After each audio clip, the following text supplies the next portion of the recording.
This is Sar Lawati on 90.4 Aman FM, and today we are talking about the National Program for Digital Economy. AI is a hot topic right now, and everyone wants to know if it's going to steal our jobs or improve the economy, or both.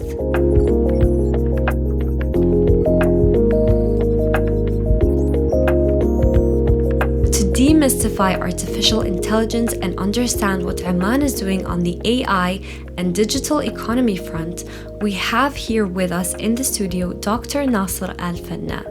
Dr. Nasser is the Director of the Technology Programs Office and the Acting Deputy Director General of the National Center for Space, Advanced Technologies and AI at the Ministry of Transport, Communications and Information Technology. Welcome, Dr. Nasser. It's a pleasure to have you here today. Thank you very much. Very pleased to be here, and thank you for the invitation. So let's start with a broad question. I would like to ask, what is the digital economy?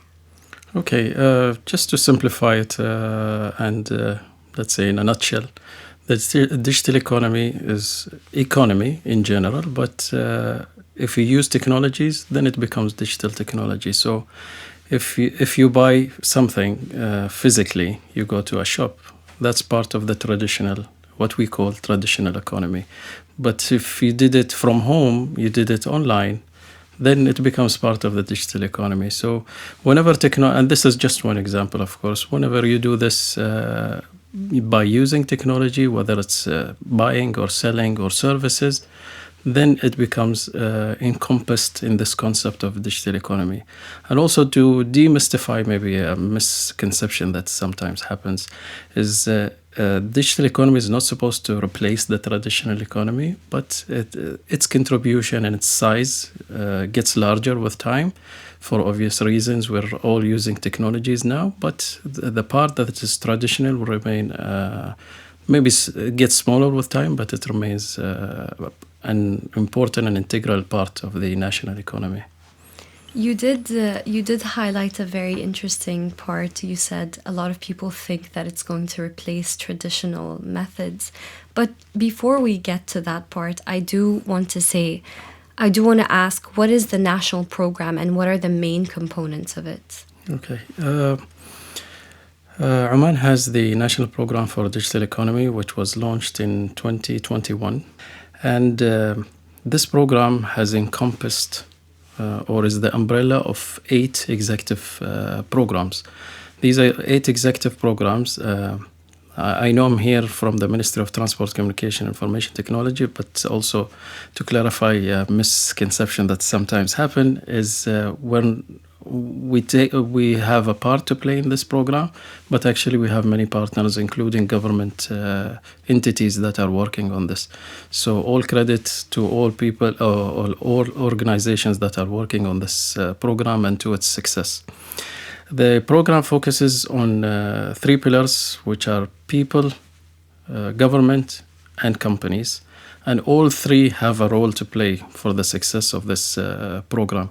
So going back to the 8 programs that make up this national program, there is a program for digital transformation, another program for AI, or artificial intelligence, a program for space, a program for financial technologies, or what is known as fintech, e-commerce, digital industry, cybersecurity, and last but not least, digital infrastructure. And all these 8 programs, some are overseen by the ministry, but others are overseen by our partners. For example, the fintech is being overseen by the CBO, or the Central Bank of Oman. The digital infrastructure program is overseen by the TRA, or the Telecommunication Regulatory Authority. And the third one, which is e-commerce, is overseen by the Ministry of Commerce, Industry and Investment Promotion. And the other 5 programs are overseen by Ministry of Transport, Communication and Information Technology.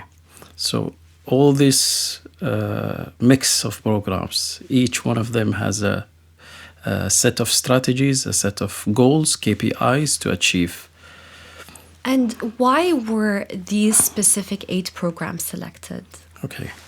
It was based on a study that was made at the time, and it was based on engagement with the various stakeholders. Of course, they could be more, they could be less, and this is what we do every 5 years. So we are currently reviewing these, the ones we have right now, because it's divided in the same way we have our 5-year plan here in Oman.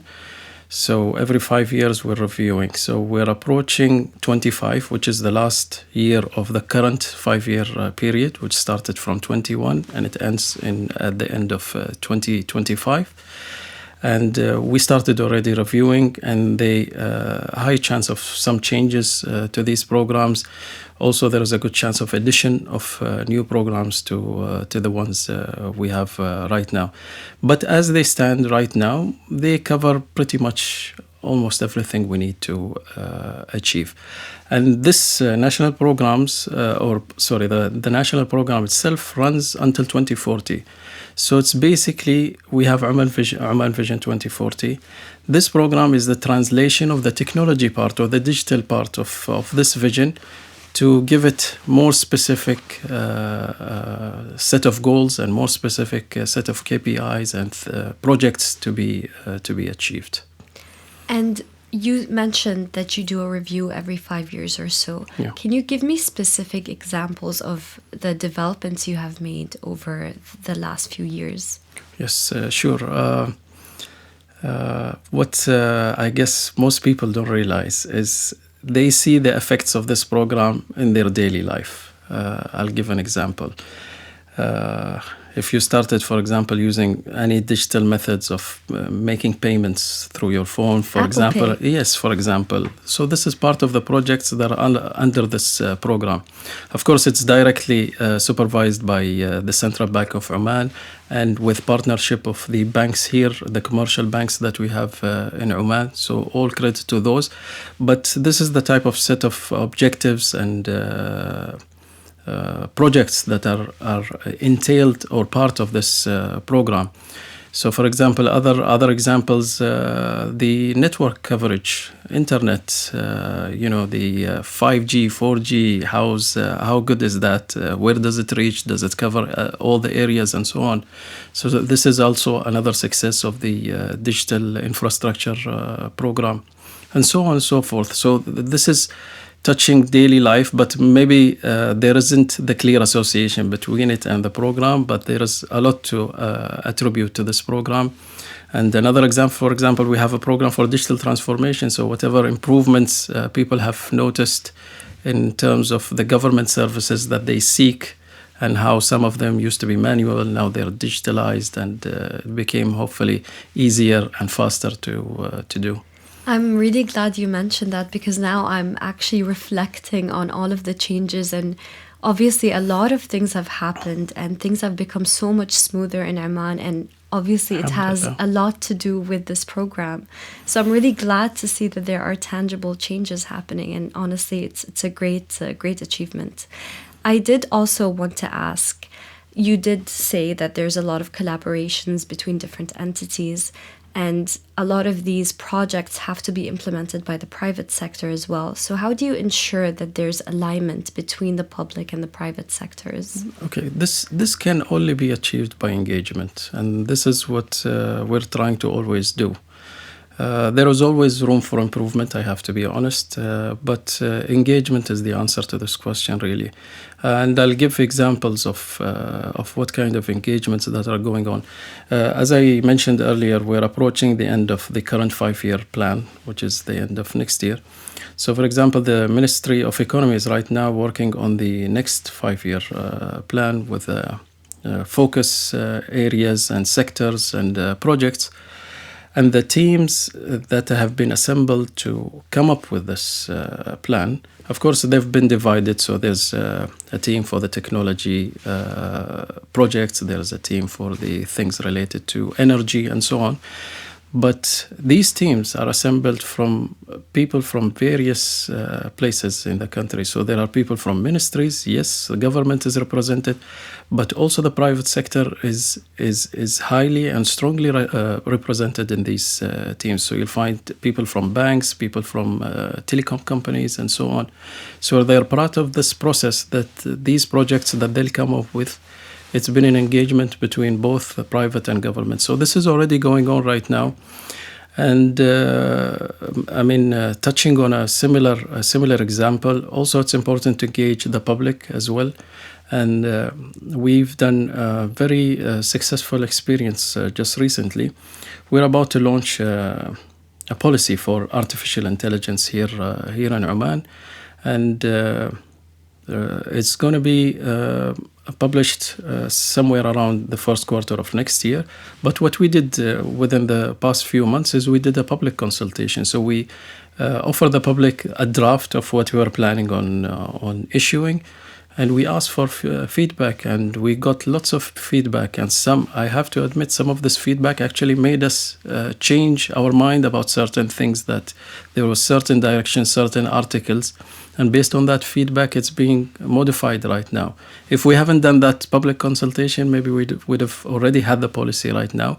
And maybe it wouldn't satisfy the objectives that is meant. So lots of engagement as much as possible, but as I said, also we need to do more, and it works both ways really. The private has to engage with the public and government, and vice versa.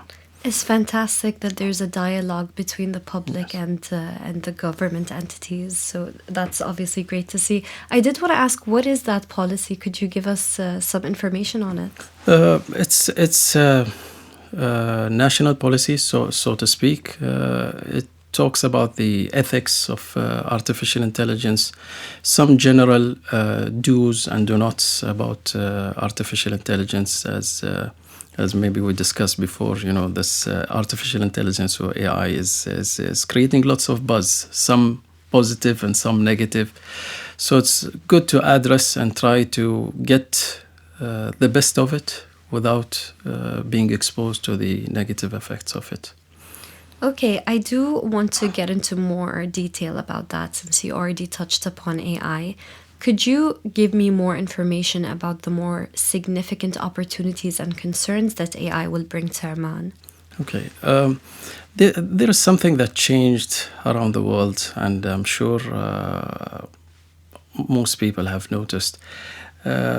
In the past, it used to be lots of different challenges for different countries.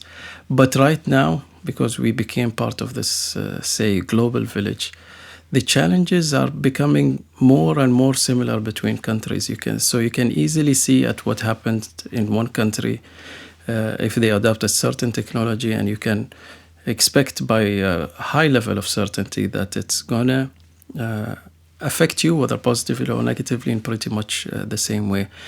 Most countries are using now similar technologies. Most countries have similar interests. There remain some differences when it comes to culture, no doubt, of course.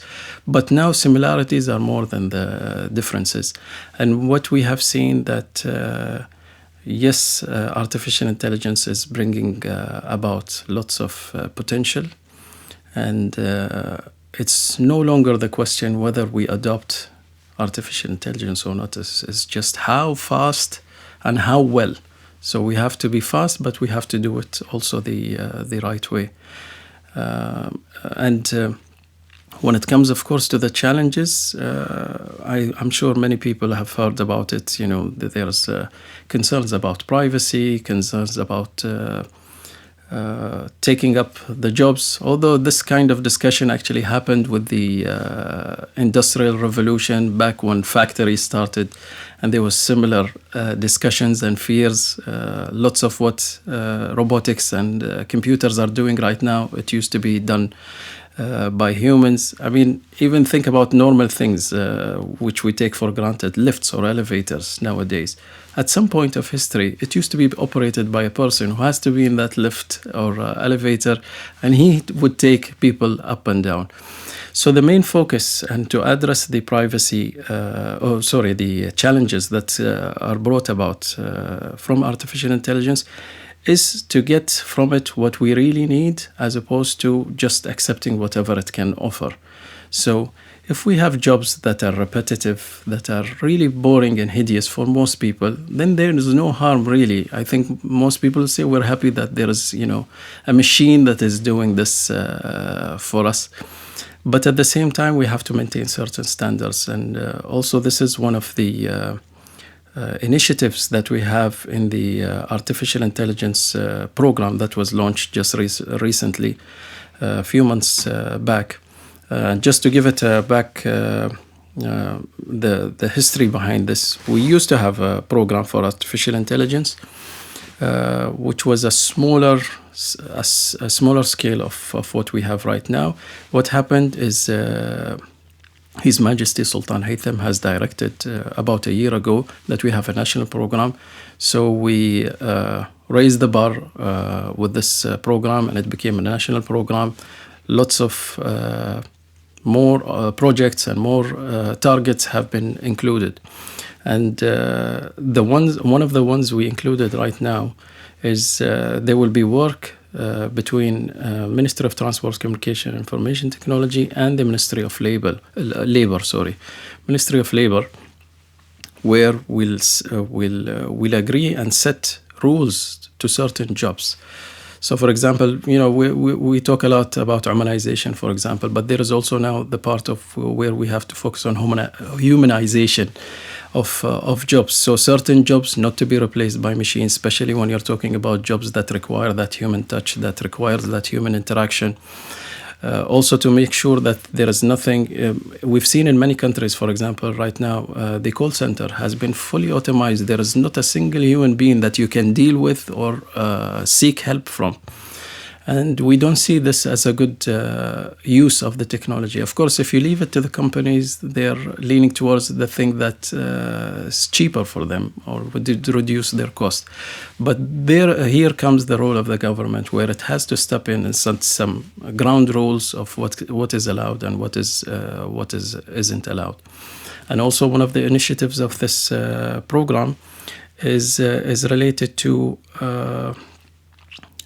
people who will eventually be replaced by these technologies and what to do about them. So this is all being thought about, and the works has already been started in this aspect.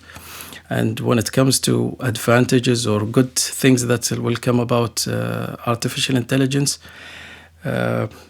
it's going to improve our productivity, no doubt. I'm sure I'm one of them who's using AI on daily basis, and it's boosted our productivity. Whoever managed to use it, and I like a saying. I heard someone once say, "You will not be replaced by AI as a human. You will not be replaced by AI, but you will be replaced by a human who's using AI." So I kind of like that statement. I kind of agree with it. Yeah, that's obviously very true. Yeah.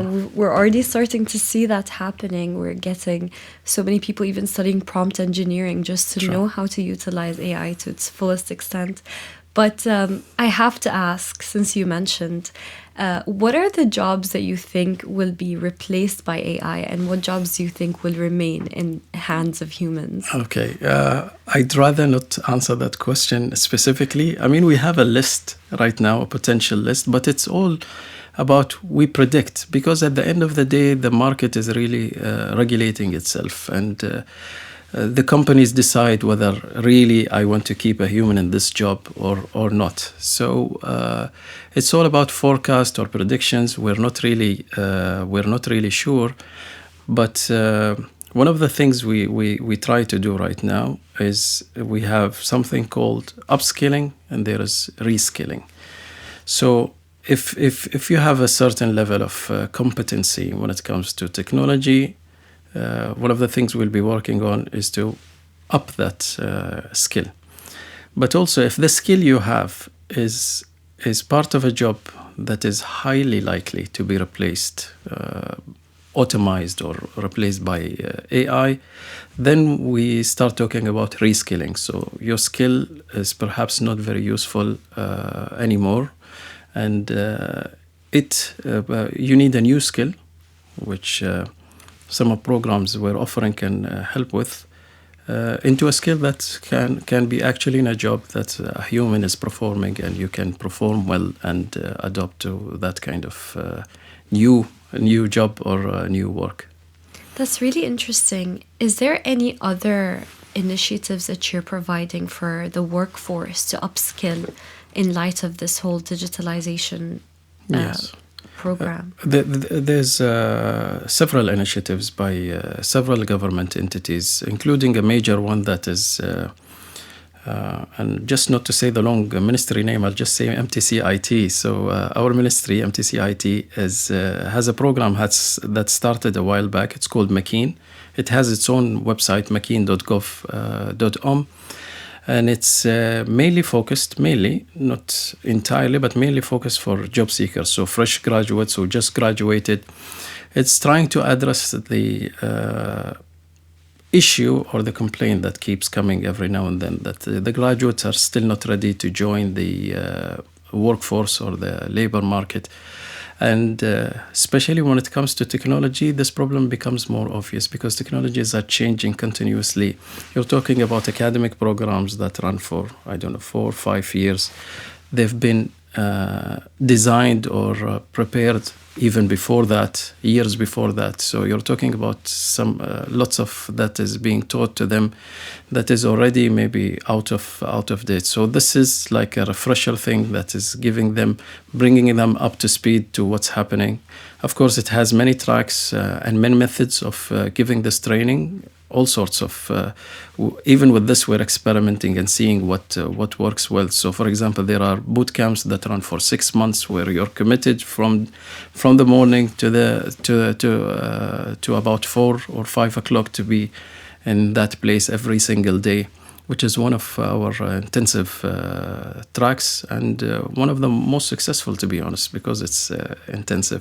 And there are some which are online courses, like the one provided by the very well-known platform Udacity and so on. And all of the subjects that are covered by these training tracks all have to be modern, all have to be, related to what we need right now or what we're going to need very soon. That's very beneficial for, I think, the younger generation, especially because all of these things, the world is changing and you need to change with it. So great initiatives. And I did want to go back a little bit where you mentioned the privacy concerns about AI. And I wanted to ask, how can you balance these privacy concerns while also encouraging innovation through the use of AI? Yes, thank you for the question. When we look at the world, perhaps this is one of the things that we kind of differ between one country or another. For example, if we look at the European Union, we'll find when it comes to governance, they have a human-centric kind of approach, which is kind of almost always going with a human side at the cost of companies, penalizing them every now and then with huge fines whenever there is any sort of misconduct from these companies. And we look at other examples. For example, in the US, it's more favoring the companies over the people. So when you look at these models, you don't really, and they're kind of extreme, to be honest. One will kind of kill innovation, which is more human-centric, so everything is towards human. It kind of affects the companies negatively, affecting their profits, causing lots of companies to go out of business. And at the same time, you have the other model, which is more focused on the companies. So the companies are flourishing. They are the biggest companies in the world, but they come at an expense. So it's basically of how to balance these two, and to have not to leave it as an open field and companies can do whatever they want, but also not to have that strong kind of governance where everything is not allowed and you need approvals for this and that. And especially true for us, since we're really beginning in this field, so we cannot be too strict before we actually have something. Rules and regulations can get tougher with time, but it's never a good idea to start with them at the beginning, because then you'll end up with nothing to begin with. So we're trying to balance that. There are several laws and regulations that are in place. Of course, there is the policy that I told you about that is coming out. We actually had an AI policy issued several years ago, which just covered the AI uses in the government. But the one we're going to issue soon is going to be for the whole country, so not just the government. So we've been thinking about these things for a while now. And also we have the personal data privacy law that came into place also recently. And all I can say, we are in an age and time where things are changing rapidly. And I'll give you a simple example. The National Program for AI and Advanced Digital Technologies that was launched just 3 years ago, the duration of it is just 2 years. We almost never done this before. And these 2 years are not to say that this topic or this matter is not important. It just comes from the acknowledgement we can no longer have long-term plans, because in these programs we're specifying projects specifically. We need to do this 1, 2, 3, and we have specific KPIs to achieve, and to plan this for something that is changing every day. So this comes from that acknowledgement. So it's running for 2 years. Of course, it will be revamped somehow after the 2 years, not to stop completely, but it's clear to us that we can no longer, when it comes to technologies, have specifics that dictate what we'll do for the next 5 or 10 years. It's no longer that easy to do, and it's not even recommended to do such thing, because it becomes part of, you're just dreaming about that, you're just hoping that will happen. But if you of course you have an overarching, which is Oman Vision 2040, and there are main goals or main objectives that you try to achieve. That wouldn't change, of course. It's truly a fascinating topic. And since you mentioned the Vision 2040, I would also like to ask, how much is the digital economy expected to contribute to Oman's GDP by 2040? Okay. Right now, the objective or the KPI for the contribution of digital economy in the GDP is 10% for 2040. But I can say with some confidence, will most likely exceed that number, because there is a trajectory of how these things normally flow. You can tell even years before, and also you can tell if you're going to miss that target. But I'm quite confident that we'll actually reach that 10 and exceed it by a good number. Inshallah, that's great to hear. And I also wanted to ask, what are the plans in place for this program over the next 5 years or so?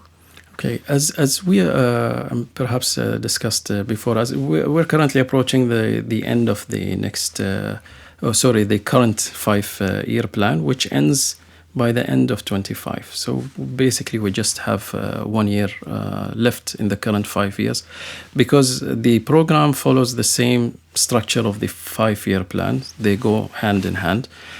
So it started 21, it ends end of 2025, and then we'll have the next plan, which is the 11th plan, if I'm not mistaken, which starts from 26 up to 2030. So it follows this timeline. As I mentioned before, we're currently reviewing the current programs and the current projects. Most of them are most likely to continue, although with renewed objectives and projects. There is also a good chance of a new program taking place. So let's say 90-80% of pretty much the same programs we have right now. There might be a tweak of 20%, which will take place in the next 5 years.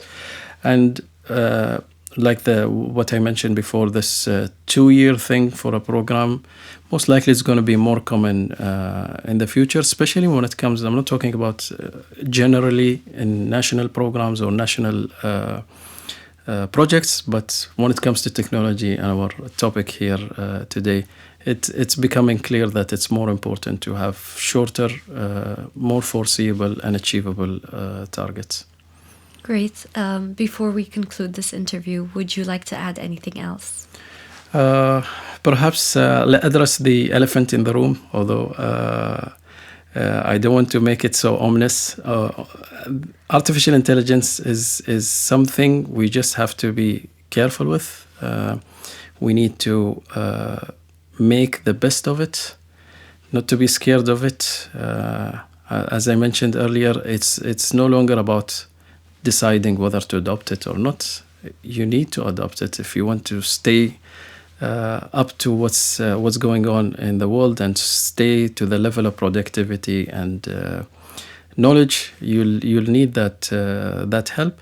But of course, we need to be careful of all the understanding the challenges. We have things like lots of misinformation that's happening now, and we see lots of, for example, fake videos that are created by artificial intelligence, which almost look like the real thing. But again, just like the challenges are caused by AI, there are also good AI tools that helps you identify this kind of things. So we need to try our best to learn new things and to learn how to use this technology. And just to put everyone's people at ease, it's not about to replace jobs. It's just for the better of humanity, and that was the whole purpose of why it was created to begin with. Yes, that makes me feel better as well. Well, thank you so much, Dr. Nasser. This was very insightful, and I'm really looking forward to seeing what are the next steps in this program. Thank you for joining us. Thank you very much, Sarah, and thank you for inviting me here.